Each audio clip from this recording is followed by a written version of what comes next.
Today we have Chris Bailey, who is our resident expert, or today our resident expert on productivity, TED Talker, author, and all-around amazing guy. I'm going to welcome him up. He's going to speak to us a little bit about his findings from a productivity standpoint for a little bit, some tips and tricks that we can use moving forward, and then we'll call up Adam Green, and we're going to have a little bit of a fireside chat. So everyone put your hands together. Welcome, Chris.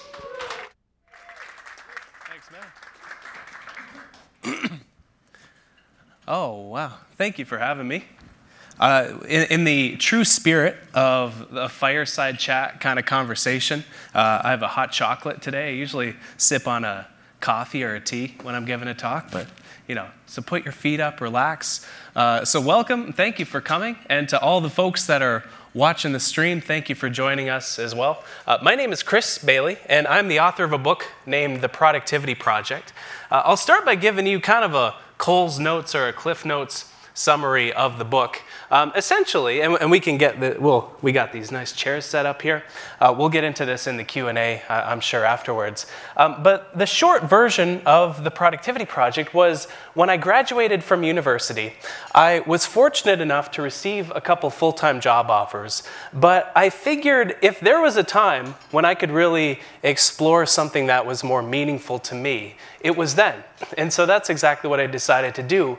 I decided to decline those jobs and devote a year of my life to studying the topic that I'm the most curious about more than anything. And it's kind of a weird topic, but it's productivity. And we were chatting about productivity a bit before we started this talk. And it's kind of a loaded term, right? Because you ask somebody what productivity means, and one person thinks it means efficiency, and another person thinks it means something else. But I really just see it as accomplishing what we intended to do, and so we can have more time for the things that are actually meaningful for us in the day. And so I had enough money to make it through 12 months of doing this productivity project. And so because I only had 12 months, I dove in as deep as I possibly could. I conducted research. You know those boring white academic journal articles where people talk at like a level you can't really understand? I learned to love those things for some weird twist of events. And I crushed those by the dozen. And on top of this, on top of it being first and foremost a research project, I conducted interviews with some of my heroes in the productivity space, the quote-unquote gurus out there. People like David Allen, who's the originator of the Getting Things Done methodology, one of my heroes in the space. People like Charles Duhigg, who writes about habits, and won a Pulitzer for the research that he's done. I talked to the experts, I did this research, but the thing that quickly took the cake as being kind of the weird part of the project and being the part that people were most curious about were the productivity experiments that I conducted on myself.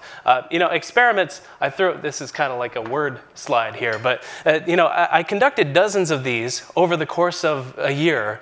The idea behind it being, I want to get my hands dirty and study productivity and really, explore this topic deeply. So I drank only water for a month, no hot chocolate, no coffee, no alcohol, unfortunately. But experiments like these, they changed and shaped the way I viewed productivity. I began in that one to see drinking caffeine as kind of a way of borrowing from energy from later on in the day, because you got to have a crash afterwards, of course. And drinking alcohol is a way of borrowing energy from the next day. And happiness. I worked 90-hour weeks, which I'll talk about, lived in isolation for 10 days. One of the things that you probably thought when I got up on the stage here is, wow, this guy's so muscular. That's because one of the, I'm just kidding. Why are you guys laughing? It's because one of the experiments I conducted was to gain 15 pounds of muscle over the course of the year. It's funny, the other kind of flip side of that experiment was to lower my body fat from 17 down to 10%. That part didn't go so well, so it didn't make it onto the slide. I think I got to like 15% by the end of the project. I just like pizza a bit too much. So on top of these experiments, the reasoning behind looking at all the interviews, looking at the research first and foremost, and doing these experiments was to get to the bottom of the question of what actually works when it comes to our productivity. You know, what advice actually allows us to move our work forward? Because that's the thing about productivity advice is, you know, you have to spend time reading about productivity advice, and you have to make all that time back and then some, or else you're basically just looking at productivity porn. And there's a lot of productivity porn out there. And so first and foremost, the project was this process of separating what works from what doesn't. And what I've done for you today is I've selected out of these dozens of experiments, 2 of them that really for me serve as a basis for understanding productivity. They shaped the way I viewed productivity, but also taught me more than any other research or interview could. And the first experiment is one you might be familiar with, I'm not sure, here at Google, is work in 90-hour weeks for a month. The hellish part about this one was that we don't work as many hours as we think we do. You know, if you ask somebody how many hours they work and they say, I work 75 hours, on average, somebody who says they work 75 hours or thinks they do actually works 55 hours. And the same is true for the other hours we work. We tend to overestimate our working hours by about 20. And so we're not as busy as we think we are, which, you know, I thought 90 hours would be busy but not insane, but it was insane. But for a full month, I did this experiment doing research for 90 hours one week and then punctuated this by a nice, luxurious 20-hour week, then 90, then 20, to see what impact working these insane hours and these more relaxed hours had on my productivity. And more so than any other discovery in the productivity project, I was the most surprised by this one. Because when I looked through the logs of what I accomplished over the course of this experiment, in terms of how many words I wrote, in terms of how many interviews I did and transcribed, and how much research I did, I only accomplished a bit more in the 90-hour weeks than I did in the 20-hour weeks. And I figure this is because of a few reasons that you're probably familiar with already. You know, there's a law called Parkinson's law. And if you don't know what Parkinson's law is, you've probably felt the effects of it. It's this rule where our work tends to expand to fit how much time we have available for it. And so when you have more time than you have work, you kind of do busy work and you do a lot of email as opposed to doing work that'll move your work forward. And so I figure that was the reason why I was so unproductive in the 90-hour weeks. But the bigger question that came after this experiment was done is, why was I so frickin' productive in the 20-hour weeks? And I figure it was because of a few reasons. First and foremost, and this got to an idea that I really saw as central going forward as it relates to our productivity, is that productivity has to start with intention. Because it's impossible to invest in our productivity without taking a step back and thinking about what we have to actually become more productive on. You know, which tasks in our work are the most important. And that's where intention comes into play. You know, I've experimented with countless ways of managing everything on my plate, especially during the project. You know, everything from getting things done, which is this system and this idea where our head is for having ideas, not for holding ideas, to personal Kanban. Has anybody tried personal Kanban before? It's this system where you track the different stages that a task is on. Didn't work so well for me. I tried keeping sticky notes everywhere. You know, if there's one regret that I have over the course of the productivity project, is that I didn't take enough pictures, because you should have seen my office during this experiment. But I tried, you know, downloading countless apps. But the rule that I returned to in these 20-hour weeks to manage what I had to get done and to set intentions is the rule that I use to this day. And it's called the rule of 3. And it's simple. And it goes like this. At the start of the day, you fast forward to the end of the day in your head and you ask yourself, by the time this day is done, what 3 main things will I want to have accomplished? That's it. That's the rule. And you know, you do it at the start of every day to kind of filter out what's important from what isn't. And you do it at the start of every week as well to set some intentions for the week ahead. And it's simple, but it works because for some reason, and I've talked to a lot of neuroscientists about this in the past, but our brain is wired to think in threes. And you can look no further than to our culture to see that this is the case. We have sayings like, good things come in threes, and celebrities die in threes, and the third time's the charm, right? We see patterns in threes. Even a story, right, which is a sequence of dozens of events that happen in sequence, we divide into three parts: the beginning, the middle, and the end. Even, the pinnacle of human athletic achievement, the Olympics, we award 3 medals: gold, silver, and bronze. We grow up in stories like the 3 little bears, the 3 blind mice, the 3 little pigs, and the 3 musketeers. We're wired to think in threes. And that's why this rule works, first and foremost. It's because it fits with the way that our brain is wired, right? We actually remember the intentions that we set. But more than that, it's because intentionality lies at the heart of productivity. So when we take a few minutes at the start of the day to separate what's important from what isn't, we can set our course for the day. And it only takes a minute, because you don't have to manage everything on your plate for an hour or 2 every day, because that's time you don't spend actually moving your work forward. You have to plan, naturally, right? But for every minute you spend planning, that's a minute you don't spend actually doing the work that you have to do. And it works great with a to-do list, because I'm sure, especially at a fast-paced place like Google, if you did only 3 things all day, you probably wouldn't have a job after much of a period of time. So it works to capture the minutia of the things you have to do while setting these overarching intentions for what are important. And it lets you prioritize on the fly.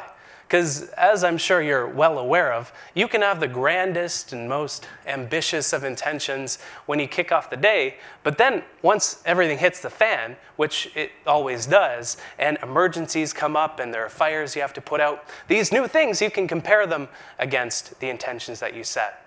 And maybe more crucially, because none of us have 100% control over our work. We have meetings, we have demands that are imposed on us by other people. Those constraints, productivity is so often a process of understanding our constraints. And those can inform the intentions that we set. And the big one, I think, when you feel guilt about the work that you're doing, or doubt that you're not working on the best possible thing, that guilt and that doubt fill the vacuum that the lack of intentionality leaves. And so the more you work with intention, the less you kind of do this busy work, because you don't allow your work to expand to fit how much time you have.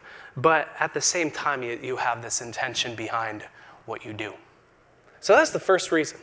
It's a lightweight rule, and it's one that worked in the 20-hour weeks, but it also works in kind of a fast-paced environment.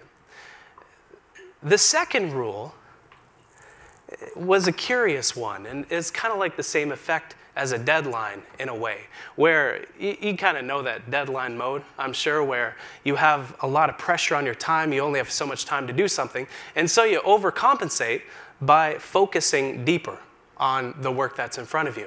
When you shrink how much time you allow yourself to spend on something, you force yourself to expend more focus and more energy on what's in front of you instead. And you can kind of recall the last productive day you've had. If you kind of close your eyes and think back and imagine, maybe there's a harp playing or something. I don't know why I just said that. Probably a number of conditions were true. You were probably working on just one thing at a time, and you were deeply immersed in that one thing. And when your attention wavered because you were on a deadline and you didn't have the luxury of allowing it to waver, you brought it back continuously, refocusing on your work. You worked with this deliberateness, with this intentionality on what was important. Maybe you didn't carve out 3 intentions, but you had that intention for the day. Time passed quickly because maybe you got into this flow-like state.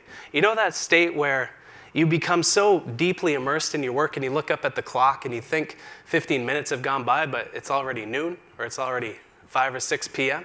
Man, that's a good feeling. And once you got started, there was little resistance to what you were doing, chances are. And this is kind of a truism with a lot of the tasks in our work. When we feel resistance to doing something, usually that resistance is stacked towards the beginning of a task, right? It takes us like 2 weeks to build up the courage to clean out our garage or our basement, but then we do it for 5 minutes and then the whole garage is clean in a couple hours. We get over that resistance and then we become deeply immersed in our work. But the key, I think, here is that we just do one thing at one time. And the reason for that is because of the way our attention works, because of the way our focus works. If you look at kind of what we can focus on in any one moment, we can't focus on as much as we might think. So in any given moment, the nerve endings in our brain are bombarded by 11 billion bits of information. It's a lot of bits, right? And you think about it, there are a million things you can focus on in this one room alone, right? You can focus on me, you can focus on like my shoes, you can focus on the chair over there, you can focus on the thoughts that are going on in your head, the phone that may be buzzed in your pocket, not to make you anxious or anything like that. But there are so many things you can focus on in the moment, but you only have so much attention. We all do. Out of these 11 million bits, this is one of my favorite stats as it relates to productivity, we can only focus on 40 of them. 40 out of the 11 million. So our attention is a lot smaller than we might think. And now, a lot of productivity, quote-unquote, experts, they like to rail against the idea of multitasking. I'm personally a fan of multitasking, but only in certain situations. And so if we do something habitual, right, something habitual doesn't take our complete focus to do it, right? We have a habit that we're doing. Maybe we're walking. We can walk and chew bubble gum at the same time. We can breathe while we work. Thank God for that, right? But it doesn't require our full attentional space. When you look at how much of our focus a habit takes up, we have some attention to spare, which is why our mind might wander a little bit while we're doing gardening or, or doing anything that doesn't require our complete focus. And so we can even fit a few habitual tasks in this limited amount of attention at one time. But where we run into trouble is with the most central and most important tasks in our work that require more focus than in others. So the more vital a task is to our work, and this is so often the case with our 3 daily intentions, the more focus it requires to do a good job. And this is so often the case in the knowledge economy that we're in today. Might not be the case while we're doing email. We might be able to do email while we listen to a podcast or something like that. But when we do our most important work, the stuff that we get paid more than minimum wage to do, we do it with our brains, and that requires heavy mental lifting. And these tasks benefit from all the attention and energy we can possibly bring to them. And so they don't fit comfortably within our attentional space. This is why we drop balls when we're trying to juggle too many important things at one time.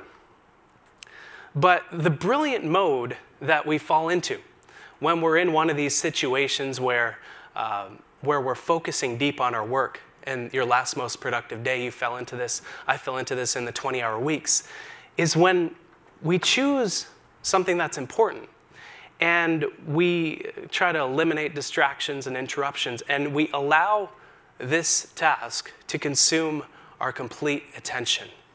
And over time, as I've kind of played around with this mode a little bit, I've begun to affectionately call this mode hyperfocus. Because we're hyper-focused on something. It's when one task expands to consume our complete attention. This is, oftentimes a rarity in the modern day office, but it's a mode that's so essential. And in the mode, we focus on one thing. We bring our attention back to it, refocus continually. We work with deliberateness, and time passes quickly, and there's little resistance once we get started on it. But again, stuff comes up, and urgent emails come in, and we get distracted and interrupted. And so that is the third and final reason I was so productive in the 20-hour weeks, is because once these distractions came up, I had dealt with them. I have a business degree, and that's what I got before I started the productivity project. And as business people, we like our 2x2 grids. Like, we see the world in a 2x2 grid. So I thought, why not make one as it relates to the distractions and the interruptions we face? That's pretty good hot chocolate. You guys have such good food here, man. Like, we just got back from the cafeteria. Oh man, I'm jealous. I work from home. Like, I got to do my own cooking. I'm so jealous of you guys. But when we look at the distractions and the interruptions we face, we can kind of categorize them by two criteria that I think are vital.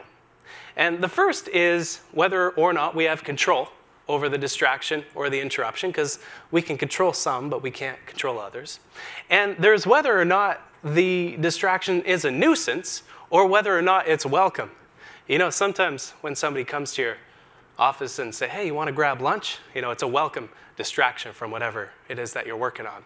But we can categorize things by these criteria. So, annoying ones we can't control, maybe people coming by our office, visiting our office.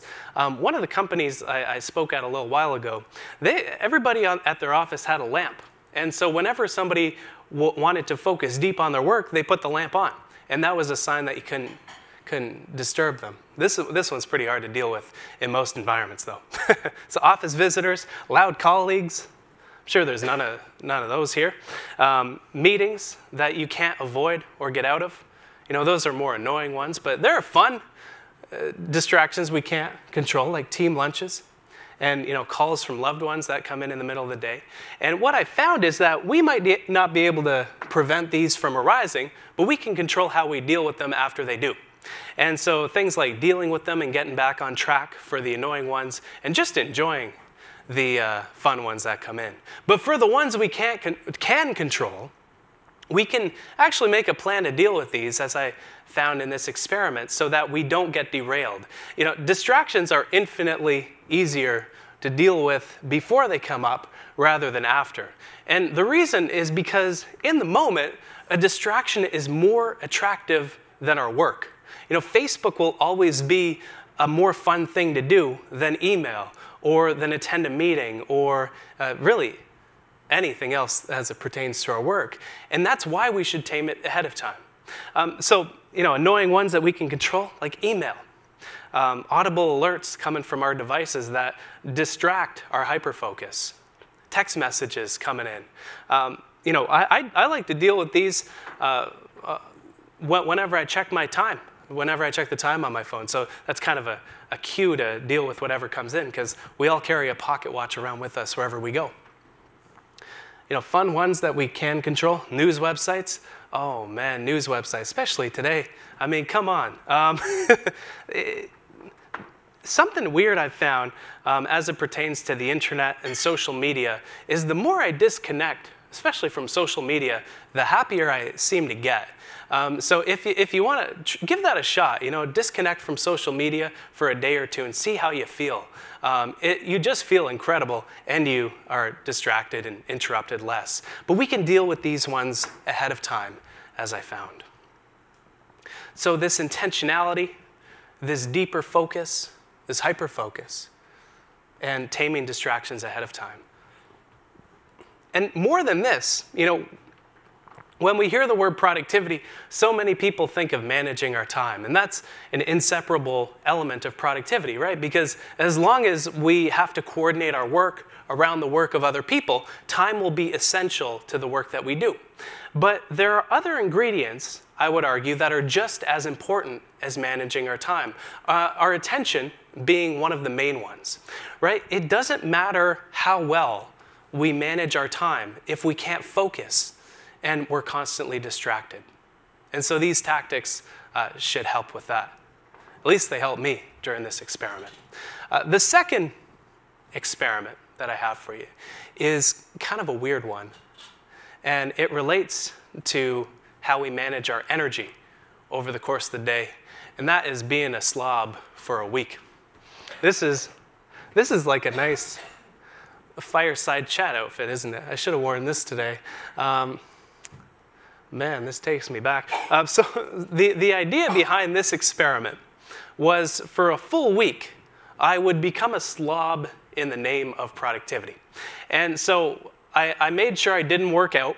I didn't meditate. I've had a daily meditation practice for 5 or 6 years now, doing that for half an hour, which kind of jumbled up things. It's like a way to, remember that like defragmenter on Windows XP where it rearranged all the blocks? That's like what meditation is, but for your mind. It allows you to defragment your thoughts. It's highly recommend it, especially as it relates to productivity.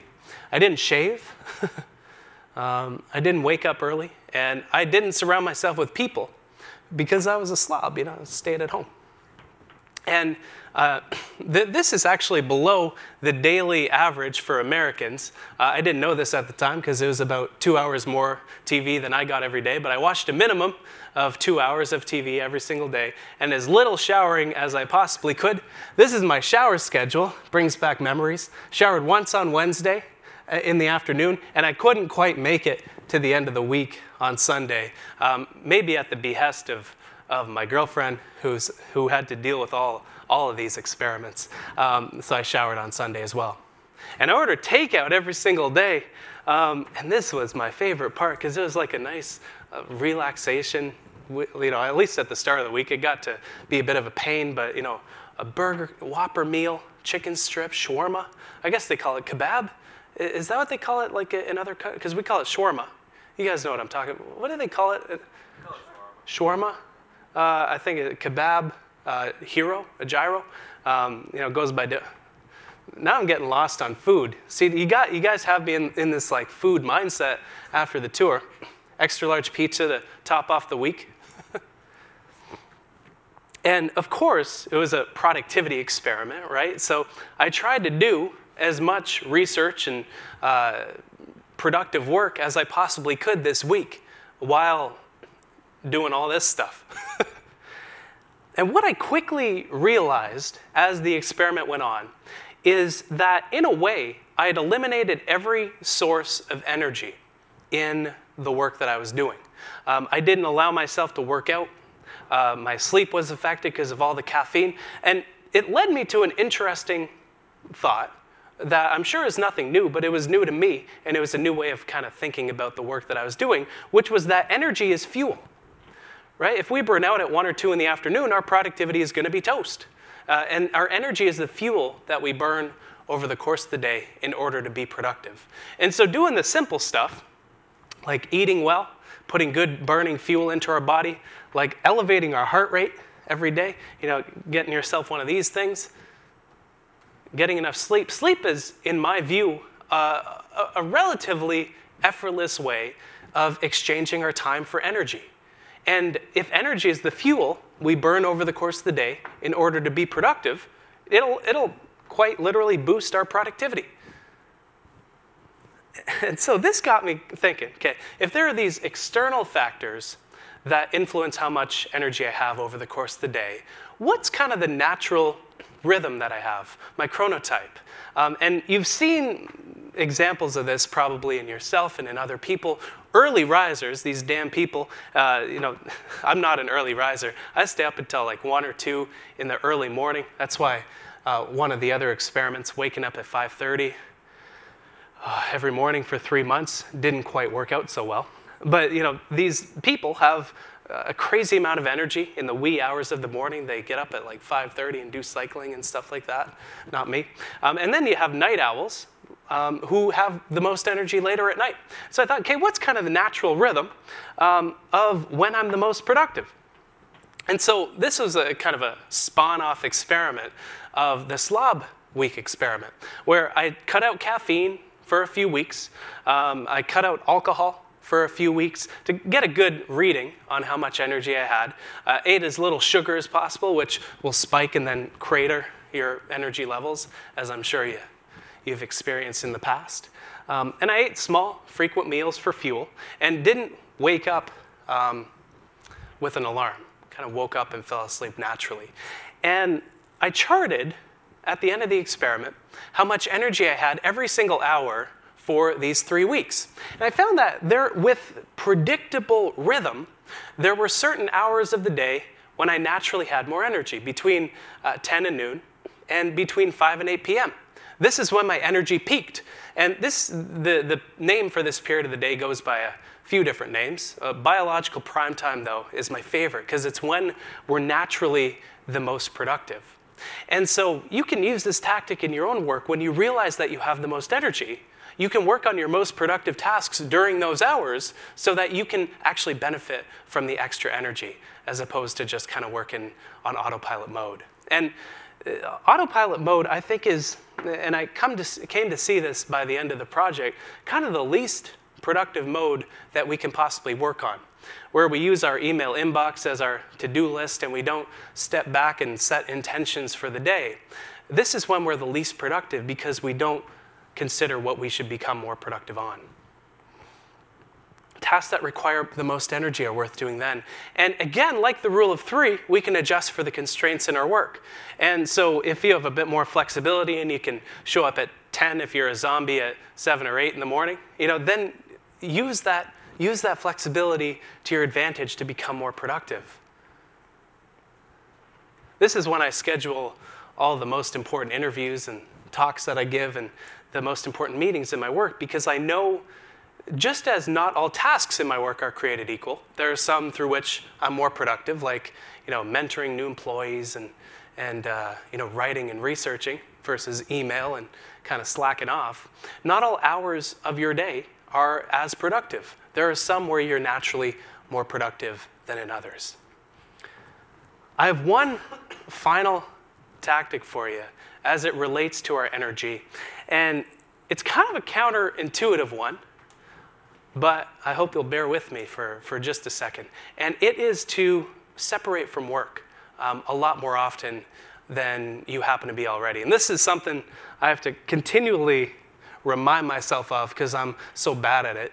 But the more often you separate from work to take a break, the more you can cultivate how much energy you have.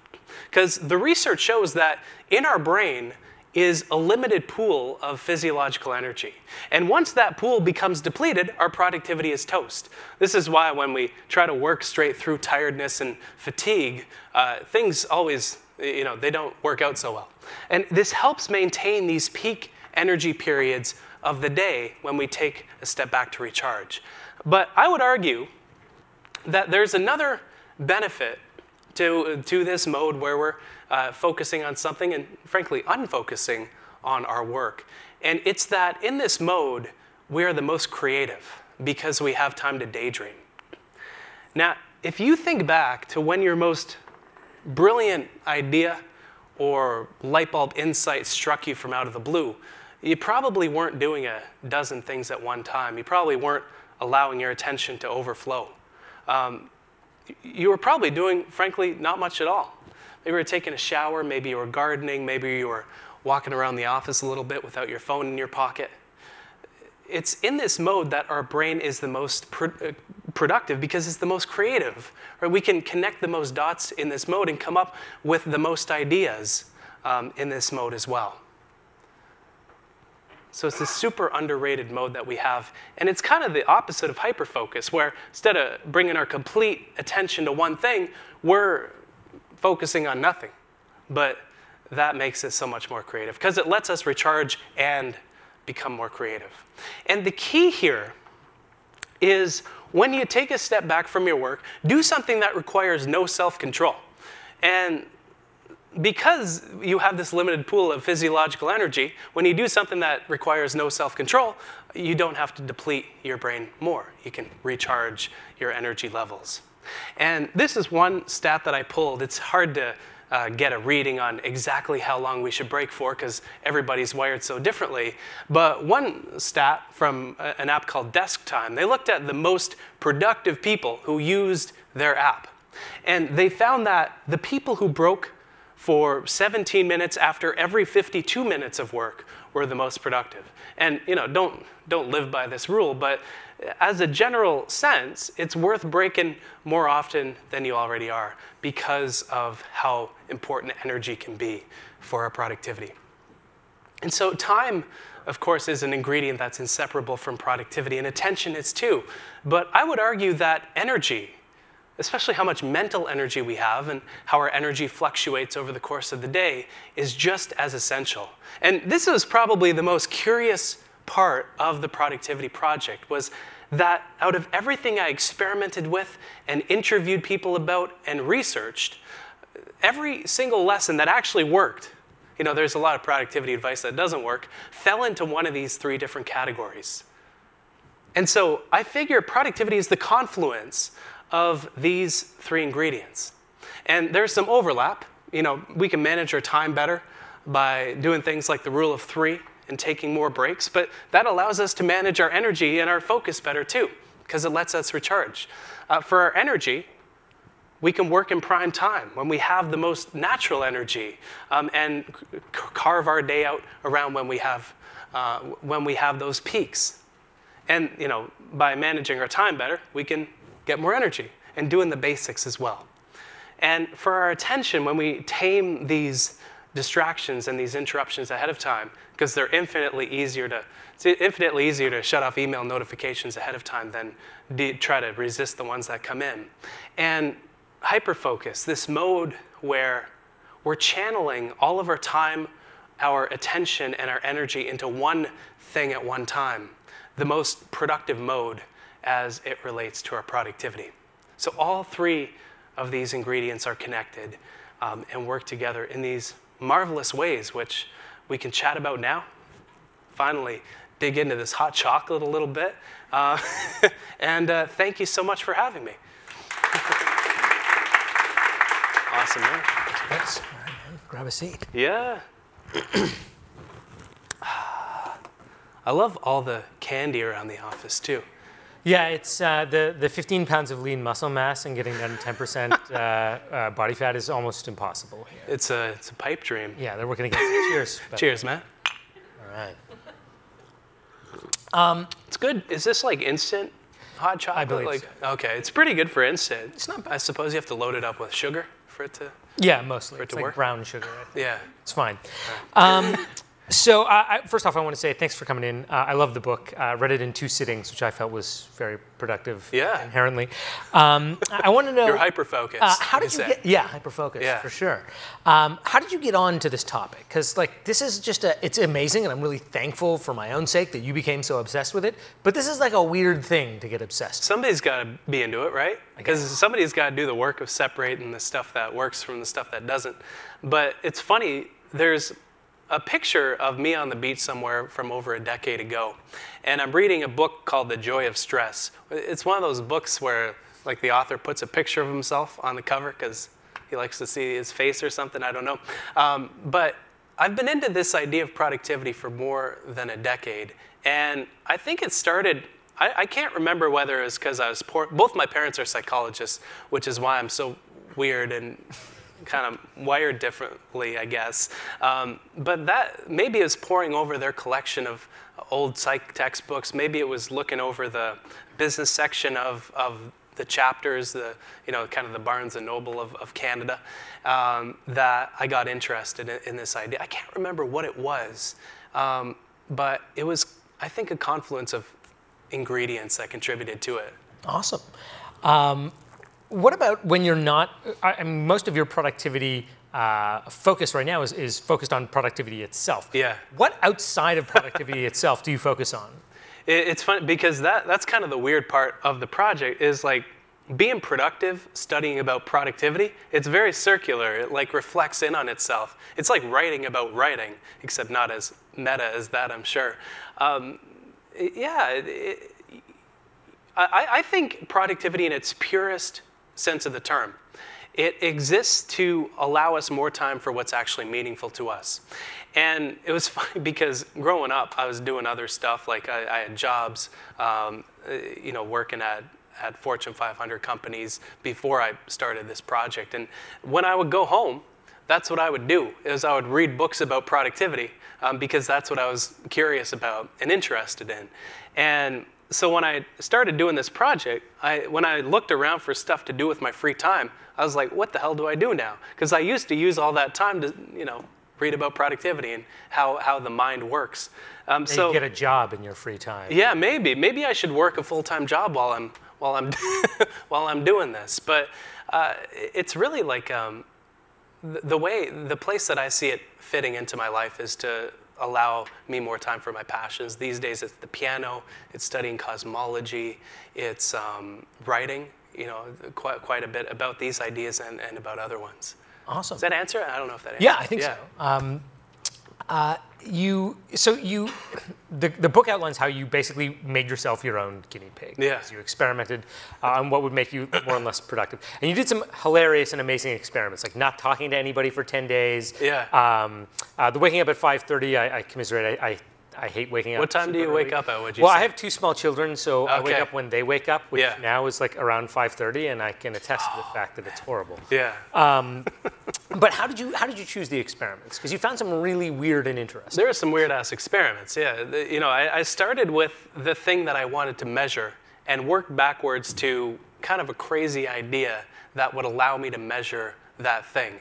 And so something like information retention and focusing, I started with that idea, and I worked back to the experiment to watch 300 TED Talks in a week while doing work. How much random, semi-useless shit did you learn in that week? Oh, man, so much. It's funny because it's all a blur.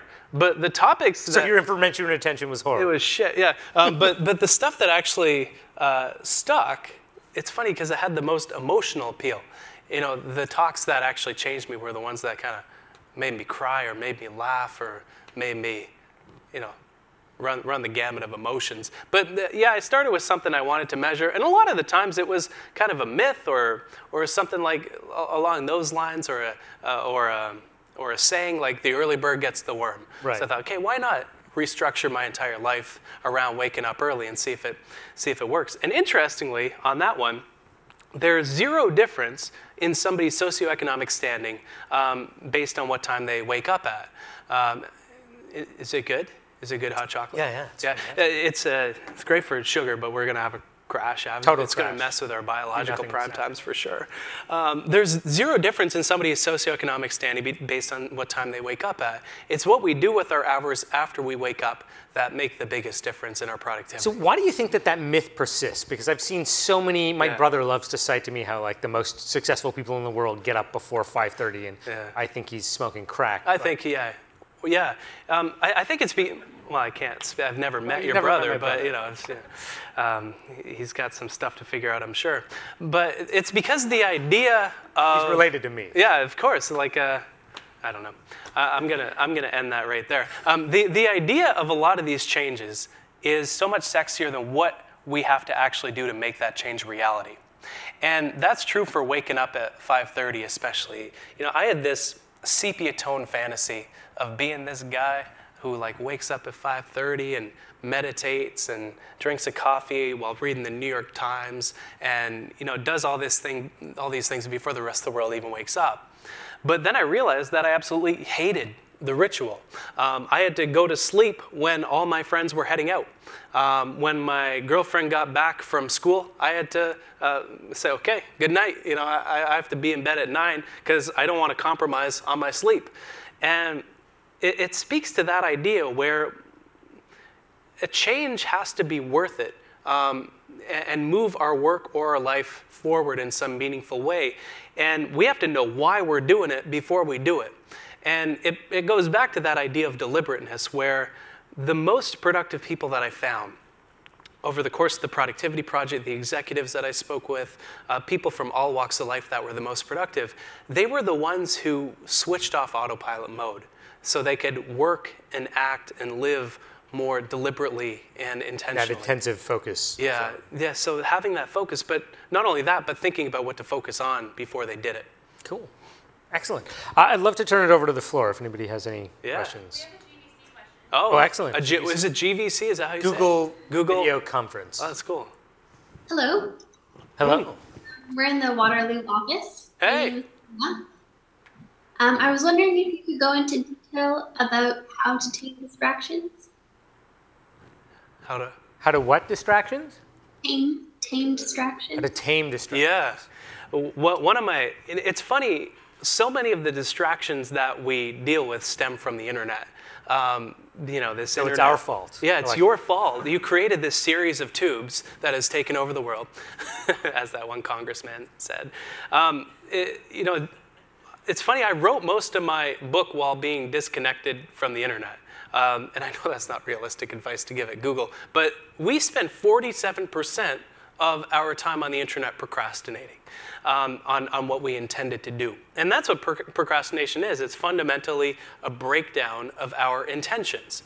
And so I think it starts with awareness of the fact that most of the distractions and the interruptions we face, especially in a modern day office type environment, stem from the internet, first of all. But second of all, being aware of the ones that disrupt our productivity in the first place and making a plan to deal with them after they come up. One study that I like to reference, I think it was done by Gloria Mark, who's an attention researcher. She found that when we're completely interrupted from our work by a distraction or an interruption, we can lose as much as 25 minutes of productivity because of it. And you've probably felt this in your own work when you're doing something important and hyper-focused on something, and then boom, an email alert comes in the bottom right-hand corner of your screen from your boss, and you deal with that, and you lose 25 minutes of productivity. And I think that's a good place to start, is when these distractions or interruptions come, first of all, think, okay, is it something I have control over or not? And second of all, ask, is this worth losing 25 minutes of productivity over? And if some email alerts are and some aren't, it's worth setting up VIP filters so you get alerts for some and not for others. If some phone calls are, phone calls are more difficult to tame, so that might fall into a different box on that quadrant. But it's being aware of how much productivity distractions and interruptions can cost you, and starting there and then making a plan to deal with them. Awesome. One of my favorite things to do when I'm working, because distractions do come up, and sometimes you want to capture them in one way or another, is I keep a distractions list. And so whenever one of these comes up, or I think, I got to Google, kitten pictures or something, I'll put that on. It's a frequent one. It's a frequent, yeah. If you look at my history, it's all kitten pictures. We have that, actually. Yeah. I'm sure we could pull that up right after. I put that on the distractions list, and then simply get on with my work and deal with, because once the distractions list hits 4 or 5 things, it's like, I should remember to text her back, or, I need to send so-and-so an email. I put it on the list and deal with it after. And I would assume that's the kind of thing where if all of a sudden you see that a whole bunch of them are related to your physical environment or something that's changeable, that gives you the notice, I should maybe change my physical environment, change the time that I'm working, change who I'm working on. Yeah, exactly, yeah. Excellent. So any other questions from the audience? First off. Oh man, we got a few. You were talking about. That's a beautiful mustache. He always looks like that. Yeah. Is this a Movember thing, or No, this has been like for the past 5 years of my life. It's nice. It's a Movember thing. Okay. You talked about like replenishing your energy with like things that don't require like any mental attention or like any like discipline. Yeah. Can you give some examples of those? Like I can think of one like exercise, but that does require like some discipline and self-control. So just wondering about like some of those activities. So you want stuff to make you more productive that requires no self-control or like whatsoever. the stuff that recharge your bats, but that don't require self-control. I think you talked about that earlier. The interesting part about these, these creative insights, these aha moments where an idea strikes us from out of the blue, they seem to occur the most. I'm deep into the research on this idea right now. They seem to occur the most when we're doing something that's habitual, that doesn't require a complete focus. And whatever that might be for you, working out is a great example of that, because usually the resistance is stacked at the start and you feel amazing afterwards.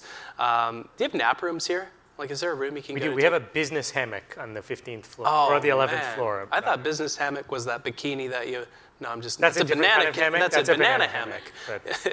Those are in the European office. Oh, okay, I got you. Canadian, it's colder. Yeah. It's colder in these parts. So doing anything that's habitual, like, taking a nap, simply going for a walk around the neighborhood. And the big thing, I think, is to disconnect, because you need to give these ideas space to bubble up to the surface. And I really suggest doing something habitual during that time. Going for a walk, doing a workout is a great way to do that, to elevate your heart rate and get those benefits at the same time. Because you get the benefit of the break, which is great, but you get the even greater benefit of these, of allowing your brain the space to connect dots and come up with ideas. So it really does look different for everybody. Simply going for a walk is my favorite way of doing that. Leaving my phone at my desk and walking to the coffee shop and back with a notepad in my pocket so I can capture everything that comes up. Awesome. I think we've got time for a couple more questions. Yeah, Maria, you had one question. Hey. So when I've sought advice on productivity, a lot of people tell me to time block. So like schedule time in your calendar to do focus work, and then you only spend that 1 hour doing it, and if you're not done, you just stop until you have your next time block. Did you ever experiment with that, and did you find it to be effective? Yeah, the procrastination researchers that I spoke with over the course of the productivity project were really into that idea, because it creates an artificial deadline around a lot of the work that we have to do. And so, if you have a big report to write or a product to ship, and you say to yourself, okay, instead of spending the whole afternoon doing this, I'm going to schedule an hour and a half this afternoon to do this thing. It has a similar effect to the 20-hour week. It has a similar effect to a deadline where, because you shrink how much time you allow yourself to do something in, you force yourself to expend more focus and energy to compensate for that. And so I did some experimentation with that. Some things are difficult to compartmentalize and take more self-control than is often worth it. Email is a good example of that. A lot of people give the advice like, you should block 3 parts of the day to check your email, and so you're basically resisting your email for the rest of the day. I find a lot of top executives give that advice until it's their email that they've sent you that they want you to respond to right now. And I find that with a lot of productivity advice, the people giving it don't actually take it. Yeah. I do take that one. I check my public email accounts once a day, but I have an email that I check throughout the day with the people that I work with closely, because it's just unrealistic advice. And so ultimately, I think you got to find the tactics that work for you. But in terms of, and that's the other thing, whenever somebody gives blanket productivity advice, like everybody's wired differently. And so you got to take the parts that work for you and leave the rest. But I think time blocking is most effective as it pertains to projects, especially ones that whose deadlines aren't imminent. And so we have a deadline that's a few weeks off, and we know we're going to put the project off for a little bit. And so if we tell ourselves, okay, instead of scheduling the afternoon, I'll do it for an hour, I find that helps in those situations. But you got to take the advice that works for you. But I didn't find time blocking too helpful. Except, time. It also is only one of the pillars that you mentioned. Like you can block an hour, but if you have no attention and no energy in that hour, it's useless. You may as well have done nothing. And that's a curious thing, because I found that when I time block a little bit, but it's mostly to prevent other people from booking my calendar. So I time block during my biological prime time, between 10 and noon. I put a little appointment there so nobody books me.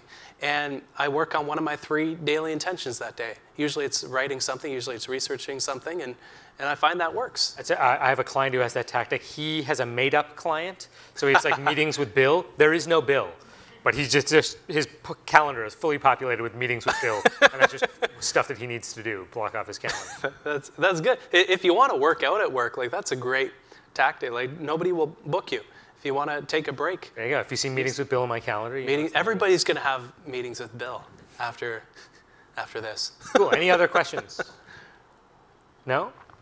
All right, I think we're pretty much at time, right, Vera? Or do we have any more? Is there anyone on GVC who has a question? GVC. Lines are open. The lines are open. Megan? Thanks. I think a lot of us at Google probably fall into the trap of needing to feel ultra productive all the time. Yeah. And you mentioned that the core reason behind being productive is to allow you to do the time, or to have time to do the things that are really meaningful to you. Go home at a reasonable hour. Right. Yeah. And I'm kind of listening to you speak, and I'm thinking, all right, I'm gonna incorporate all of these pieces to become more productive, and then I'm gonna schedule that 17-minute walk so I can check that box. And 17 every 52. Yeah. Exactly. But my question for you is what is your advice on actually disconnecting from the need to feel productive so that Yeah. you can just enjoy the things that happen in life that you're really into. Yeah. And that's the beautiful part of intention is no matter where you are, you know that's exactly where you need to be. And so often we look to how busy we are as a proxy for how productive we are. But busyness, in my opinion, is really no different from laziness when it doesn't lead us to accomplish anything at the end of the day. And really, that's what productivity is to me. I mentioned at the start how productivity is such a loaded term. Everybody has a different idea that comes to mind when they hear the word.